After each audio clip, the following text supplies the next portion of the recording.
Grace Pladdle answered the phone without checking the time. She was still in the kitchen, still half awake.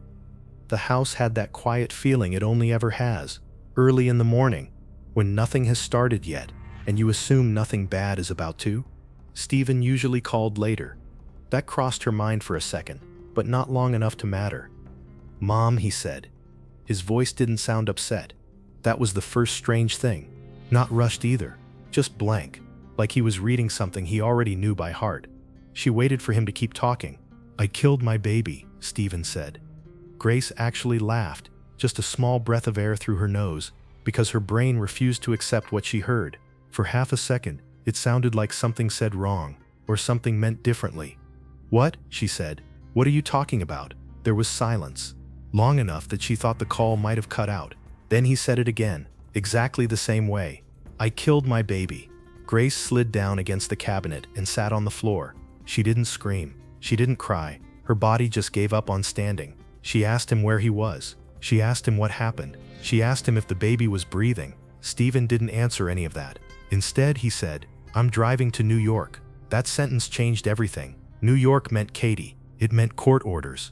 It meant all the things people in the family didn't say out loud anymore because saying them made everything worse. Grace told him to pull over. She told him to stop the car. She told him to wait for police. He didn't argue with her. He didn't reassure her either. He told her not to go to the house. He told her there was a key under the front mat. He told her she needed to call the police. Then he hung up. Grace stayed on the floor longer than she should have, long enough that the coffee maker finished and shut itself off. Then she called 911. "My son just called me," she said. "He told me he killed his baby." Police were sent to Stephen Pladdle's house in Knightdale, North Carolina. At that point, dispatch treated it like a possible infant death. Something tragic but local. Something awful but contained. No one on that call knew Stephen was already crossing state lines. No one knew he had a gun in the car. No one knew 2 more people were about to die before noon. Stephen Pladdle had always been hard to explain, even to people who loved him. In the mid-1990s, he lived with his mother in Levittown, New York. He wasn't violent in an obvious way. He wasn't loud.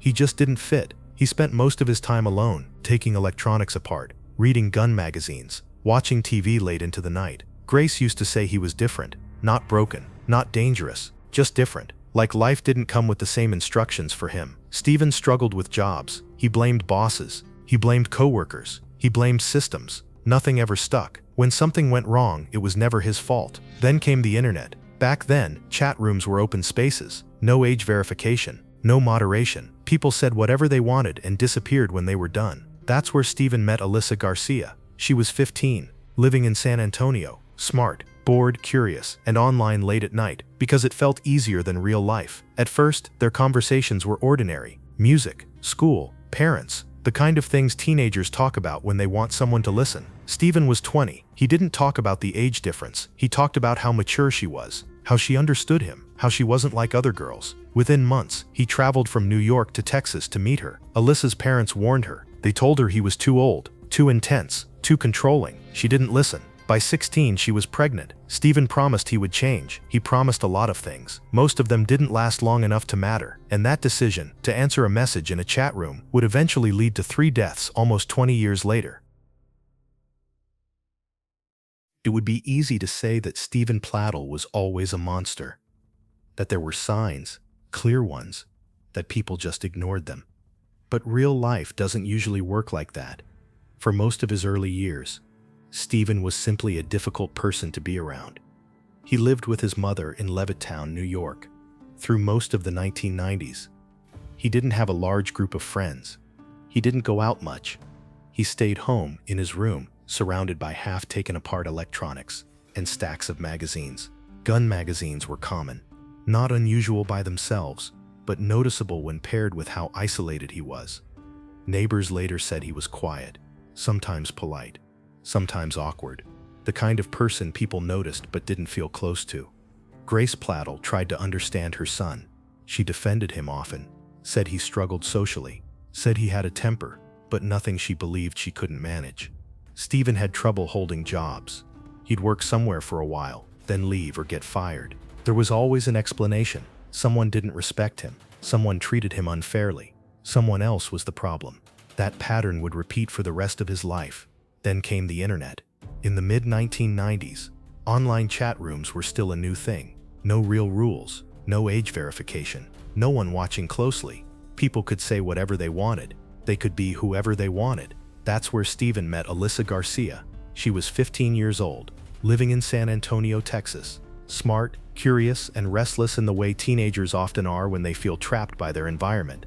She spent time online because it felt easier than real life, easier than parents, easier than expectations. Steven was 20 years old when they started talking. That detail mattered. He never treated it like it did. At first, their conversations looked harmless. Music, school, family complaints. The kind of talk that doesn't raise alarms on its own. But Steven didn't talk to Alyssa like a friend. He talked to her like someone who needed her. He told her she was mature for her age, that she understood him in ways people his own age never did, that she wasn't like other girls. Those words matter. They always do. Within months, Steven decided he needed to meet her in person. He traveled from New York to Texas. Alyssa's parents were furious. They warned her. They told her he was too old, too intense, too controlling. Steven framed that opposition as proof that no one understood their connection. Alyssa didn't listen. By the time she was 16, she was pregnant. Steven promised her everything would change. He promised he would step up. He promised he would be a good father. He promised stability. Those promises didn't survive reality. Money was tight. Steven couldn't keep a job. Arguments became frequent, loud, then physical. Alyssa later described how his anger worked, how it came fast, how it filled rooms, how it scared her. He punched walls, broke furniture, threw objects, then apologized, then threatened to kill himself if she ever tried to leave. It was control disguised as desperation. When their daughter was born in early 1998, they named her Denise. For a brief moment, Alyssa believed the baby might change him. She was wrong. Steven didn't treat the infant like a child. He treated her like something that belonged to him. Alyssa noticed bruises she couldn't explain. She noticed how he would shut the door when the baby cried. She noticed how quiet it would get. Too quiet. She began to understand something terrifying. If she stayed, her daughter might not survive. 8 months after giving birth, Alyssa made a decision that would haunt her and save her child at the same time. She gave her baby up for adoption. She later said it was the only way to keep her alive. Denise disappeared from Steven's life completely. Her name was changed, her future rewritten. She became Katie, and for nearly 18 years, Steven Plattel had no contact with her, no role in her life, no control. For the first time, the child he helped bring into the world was safe, but Steven never forgot her. And years later, when technology handed her back to him without warning, he did not see a daughter. He saw something he believed had been taken from him. Katie Fusco grew up believing the world was mostly safe. Not perfect, not magical, just safe enough. She lived in Dover, New York, a small town where people recognized each other at grocery stores and waved from across the street without really thinking about it. The kind of place where nothing dramatic was supposed to happen. Anthony and Kelly Fusco raised her as their own from the moment they brought her home. They never hid the fact that she was adopted. They told her early, carefully, without turning it into something heavy or shameful. It was just part of her story. Katie accepted it easily when she was young. As a child, she was gentle in ways people noticed. She liked animals more than most kids her age. She fed stray cats. She cried when she saw roadkill. At some point, she decided she didn't want to eat meat anymore. Not because anyone told her to, but because she didn't like the idea of something dying for her. Her parents didn't fight it. They adapted. Art became her language. She carried sketchbooks everywhere, drew during class, drew at home, drew when she was bored, drew when she was upset. Teachers sometimes taped her comics to classroom boards. Friends passed her notebooks around at lunch. She played drums in her school band, liked rhythm, liked the way noise could drown out thoughts. Katie wasn't rebellious. She wasn't reckless. She was thoughtful, empathetic, the kind of teenager adults trusted without really knowing why. She talked about college, about working in design, digital art, advertising, something creative, something where she could build instead of destroy. To the people around her, she looked steady, safe, but when Katie turned 18, something shifted. It wasn't dramatic. There wasn't a breakdown or a crisis, just a quiet curiosity that had always been there, finally getting loud enough to notice. She knew she was adopted. She wondered where she came from, who her biological parents were, what they were like, why they gave her up. Questions that don't feel dangerous until you start answering them. One night, she opened her laptop and logged into Facebook. She didn't expect much. Within hours, she found them. Steven and Alyssa Plattel. Their profiles looked ordinary. Family photos, smiles, 2 younger daughters, posts about normal things, nothing that hinted at the past. Katie stared at the screen longer than she meant to. Then she sent a message. Alyssa responded first, then Steven. At first it felt overwhelming in a good way. Long phone calls, messages late at night, questions answered, stories shared, gaps filled in. Steven told her he had thought about her every day. That detail mattered. Katie decided to meet them. In August 2016, she traveled to Henrico County, Virginia. She believed she was reconnecting with her roots. She didn't realize she was stepping into a situation that had never been resolved, only paused. Living with Steven and Alyssa felt strange from the beginning. Not hostile, not obviously wrong, just tense. Steven and Alyssa were already sleeping in separate rooms. Arguments happened behind closed doors but carried through the house anyway. Conversations that started calm didn't stay that way for long. Alyssa noticed things first. The way Steven watched Katie, the way his mood lifted when she was around, the way he dressed differently, groomed himself more carefully. Katie didn't see it the same way. To her, Steven was attentive, interested, involved in her life in a way she had never experienced from a parent before. He asked questions, he listened, he praised her. Alyssa tried to explain, tried to warn her. Katie didn't want to hear it. Then came the night Alyssa walked into Katie's room and found Steven sleeping on the floor. Not drunk, not apologetic, not embarrassed. When Alyssa demanded an explanation, Steven snapped, "It's none of your business." That was the moment Alyssa stopped doubting herself. She confronted Katie, told her about Steven's past, about his anger, about the control. Katie refused to believe it. In November 2016, Alyssa filed for divorce. She packed her things, took her 2 younger daughters, left the house for good. Steven didn't try to stop her. He stood in the doorway and watched the car disappear down the street, and for the first time, there was no one left between him and Katie.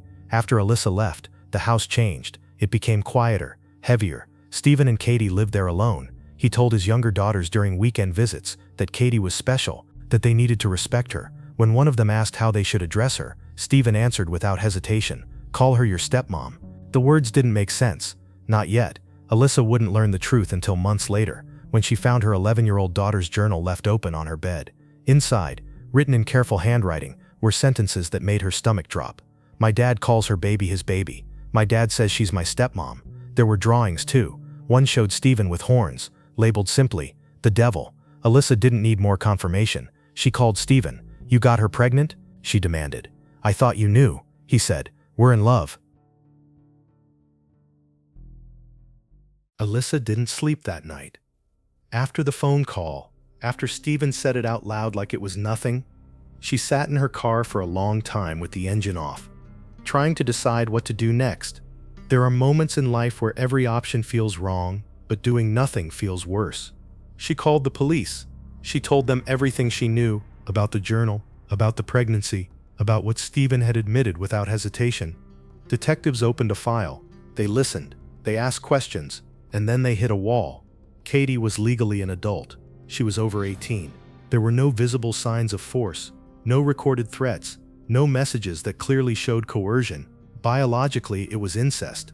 Legally, it was complicated. No arrest was made. Alyssa left the station feeling like she had screamed into a room that didn't echo. Steven didn't wait around to see what would happen next.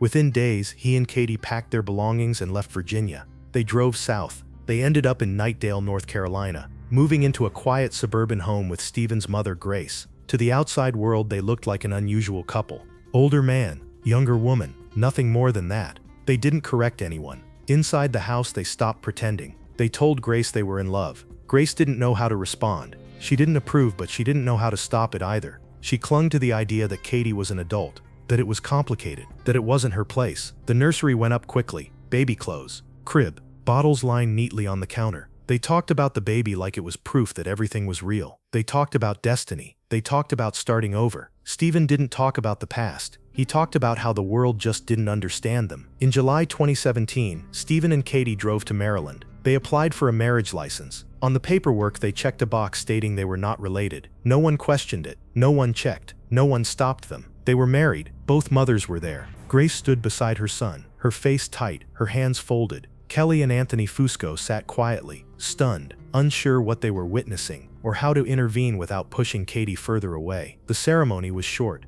polite, awkward. The photos later showed smiles that didn't reach anyone's eyes. Afterward, Katie posted a picture online. A simple dress, Steven beside her. The caption read, "Nothing fancy, just love." To strangers, it looked ordinary. To the people who knew the truth, it was unbearable. 2 months later, in September 2017, Katie gave birth to a baby boy. They named him Bennett. Stephen called him a miracle, a second chance, proof that love was stronger than rules. From the outside, life in Nightdale looked calm. Walks through the neighborhood, grocery trips, quiet evenings. But inside the house, Stephen's control deepened. He watched Katie constantly, questioned where she went, called her phone if she was gone too long, got angry when she spent time online without him. Grace noticed it. She told herself it was stress, new parenthood, court cases hanging over them. By January 2018, the illusion finally cracked. Law enforcement in Virginia reopened the investigation Alyssa had started months earlier. This time, they had documentation they couldn't ignore: the marriage license, the birth record, the biological connection. Stephen and Katie were arrested and charged with incest, adultery, and contributing to the delinquency of a minor. They were taken into custody separately. Katie looked small during booking, quiet, avoiding eye contact. Stephen looked calm, almost detached. They were released on bond, but the court issued a strict order: no contact, no calls, no texts, no messages, no seeing each other. Their baby Bennett was placed in the custody of Stephen's mother, Grace. Grace told herself she could handle it, that she could keep the baby safe while everything else was sorted out. Stephen's attorney spoke to reporters. "This case is about 2 adults who fell in love," he said. "They didn't know each other for 18 years. The statement ignited outrage. For Alyssa, it felt like the world was rewriting history. After her release, Katie returned to New York. She moved back in with Anthony and Kelly Fusco. They welcomed her without hesitation. They didn't say, "I told you so." They didn't push her to explain. They just let her sleep. Katie started therapy. For the first time, she began to talk about Stephen differently. Not as a partner, not as someone who loved her, but as someone who had shaped her reality without her realizing it. She started reconnecting with old friends, talking about school again, about a future that didn't involve hiding. And then, one night in early April 2018, she made a decision. She called Stephen. "I can't do this anymore," she said. "It's over." That call shattered whatever fragile control Stephen had left.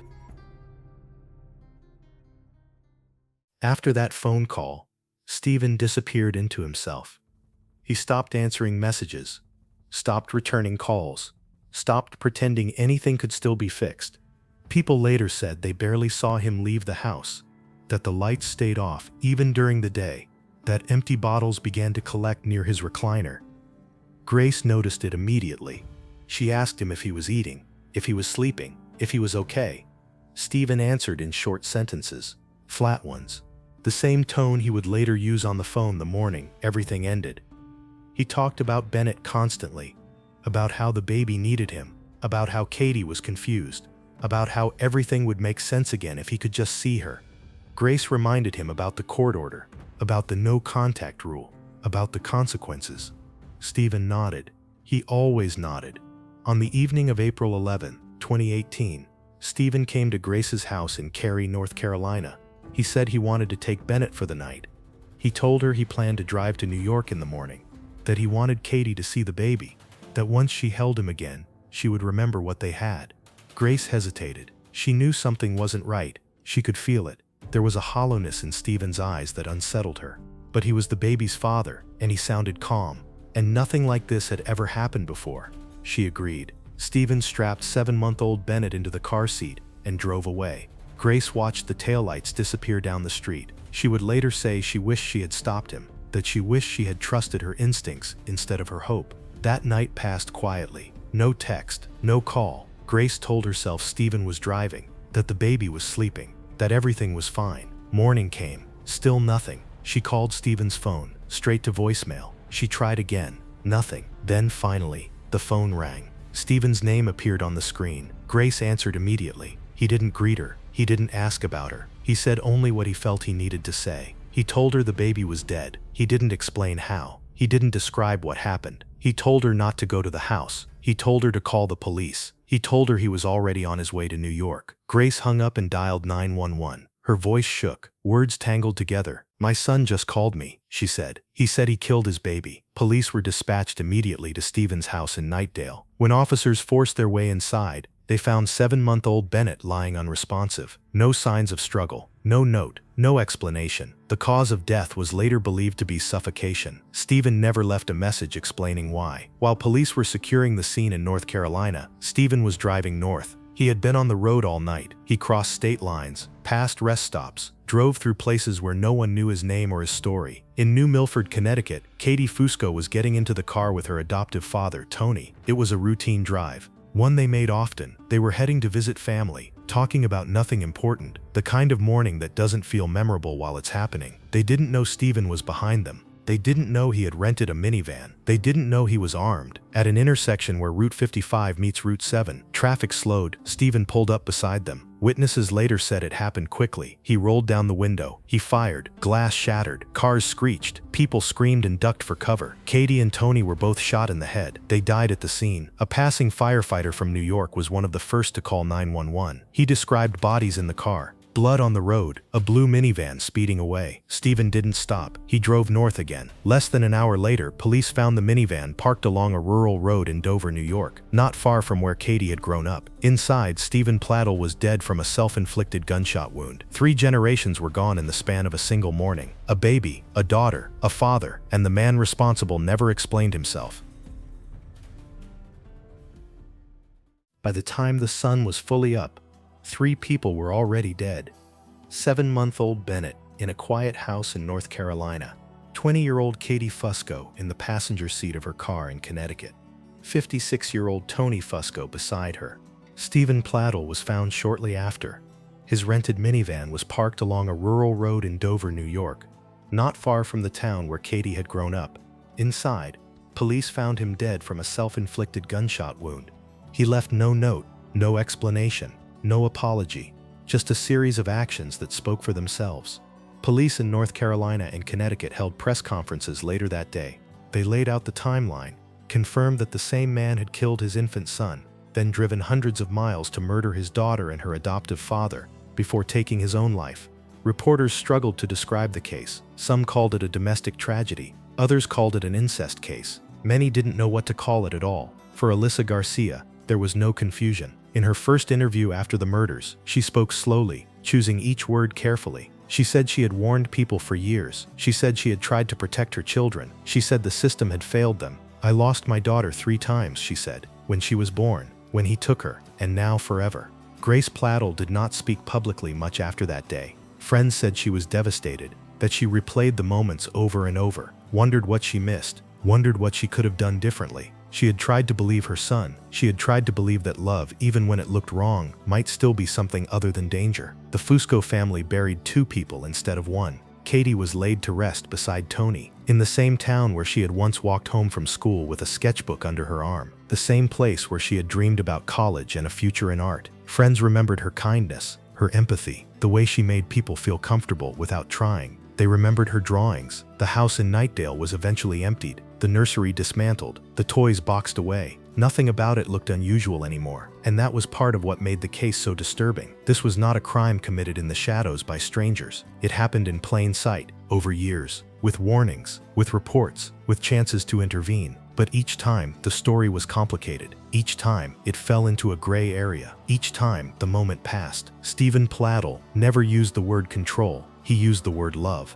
And that difference mattered, because love doesn't isolate. Love doesn't erase boundaries. Love doesn't require silence. This case is often remembered for its shock value, for the headlines, for the way it makes people uncomfortable. But at its core, it is about something simpler. A child who was saved once and then handed back. A system that didn't know how to act until it was too late. And a family that will never be whole again. Nothing about that morning had to end the way it did. And yet it did. If this story affected you, take a moment to reflect on the warning signs that often go ignored.